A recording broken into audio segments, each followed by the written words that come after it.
couple.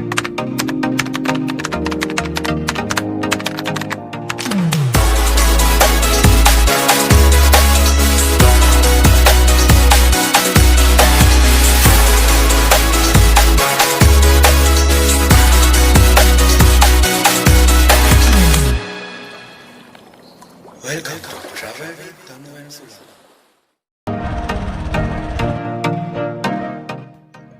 ඉතින් යාළුවනේ ඔයාලා රම්මුද දියඇල්ලට එනවා නම් ලබුගම තුම්මෝදර පාලම ගාවින් වමට හැරිලා මීටර් 500ක් විතර දුරක් ගෙවාගෙන එනකොට ඔයගොල්ලන්ට හම්බ වෙනවා තුම්මන් හන්දිය. ඔයාලට මේ පේන්නේ ඒ තුම්මන් හන්දිය තමයි. ඉතින් මෙතනින් දකුණු පැත්තට හැරිලා මීටර් 350ක විතර දුරක් ගෙවාගෙන ඔයගොල්ලන්ට හම්බ වෙනවා රම්මුද දියඇල්ල.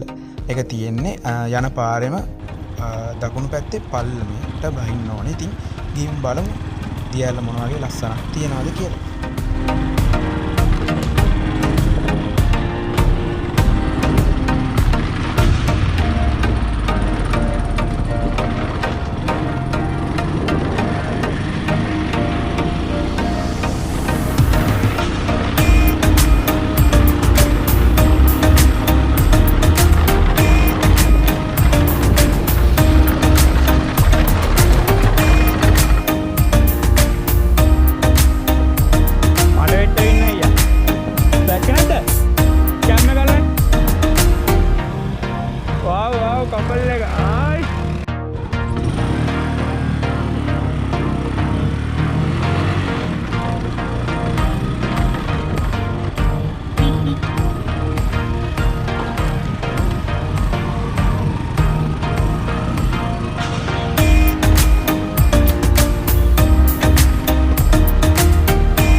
ඉතින් කාලයට පස්සේ අලුත් වීඩියෝ එකකින් අපි අද ඉන්නේ තුම්මෝදර රම්මුදු ඇල්ලේ. ඉතින් යාළුවෝ දෙන්නා ඉන්නවා මගේ.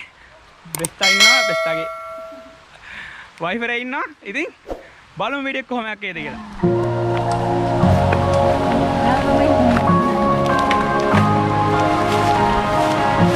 අම්මා මං එන්න ඕනේ. මෙහෙදීදී කොහොද යන්නේ ඔයගොල්ලෝ?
මේ හරිය කියන්නේ මේ ඒරියා එකේ නාන්න දෙන්නේ නැහැ. විඩෙන් විඩේ පොලිසියෙන් ඇවිල්ලා ඒගොල්ලෝ කෑ ගහනවා. මොකද මේ බටලා එන්නේ නැහැ කියන තැන ගමේ මිනිස්සු වතුර බොන්න ගන්න මේ හරියෙන්. ඔයගලන්ට ආවහම මෙතනින් පල්ලෙහාට ටික කියන්නේ මෙතනින් පල්ලෙහාට මුළු ඇල්ලම කියන්නේ මෙතන මේ ටිකෙන් එහාට පාලෙන් පල්ලෙහා තියෙනවා. ඒ පල්ලෙහා තියෙන හැම තැනකින්ම ඔයගලන් නාගෙන කරගෙන යන්න පුළුවන්. අපේ දෙන්නේ කින අතන ආතනනා. ඉතින් අපි බලමු ඉස්සරහට කොහොමද වීඩියෝ කියලා. හයි දැන්.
ඉතින් යාළුවනේ අද ට්‍රැවල් එක ඉවරයි. ට්‍රැවල් එක උනේ සීතාවර දෙන්න තියෙන ලස්සනම දියල්ලක් කරන තවත් රන්මුද්ද දියල්ල. ඉතින් මෙතනට කියනවා රත්නපාල මුද්දකල්ස දියල්ල කියලා. ඉතින් අද ට්‍රැවල් එක එකතු වුණා අපිත් එක්ක ධහමි නංගි අන්ජන මගේ දෙස්සා එකතු වුණා. ඉතින් මොකක් එන්ජොයි කරා. ඉතින් ඔයගලන්ට අන්තිමට කියන්න තියෙන ට්‍රැවල් විත් දනු වෙන සුලා අපේ channel එක subscribe කරන්න. ඒ වගේම එහාපැත්තේ තියෙන bell icon එක click කරන්න. අනිවාර්යයෙන්ම වීඩියෝ එකක් දාපුවම ඔයගොල්ලෝ ගෙන්න ගන්න. ඉතින් මේ දෙන්න තවත් අපේ වීඩියෝ වලට එකතු වෙන්න සූදානම්ින් ඉන්නවා. ඉතින් ඉස්සරහට බලමු ලස්සන වීඩියෝ ටිකක් අපේ මේ කපල් එකෙන්. ඉතින් දිගටම අපිත් එක්ක දැන් ඉන්න මේ ට්‍රැවල් විත් දනු වෙන සුලා රන්මුද්ද අංජන යතුරු කෝ බයික් එකේ බයිසිකලේ මම යත්තේ. බයිසිකලේ අරේ හෙව්වනේ දාගෙන මේ කොහෙද තියෙන්නේ? මොනවාද ආයිසේ ඈ ලැජ්ජයි ඈ මං කිව්වනේ නංගි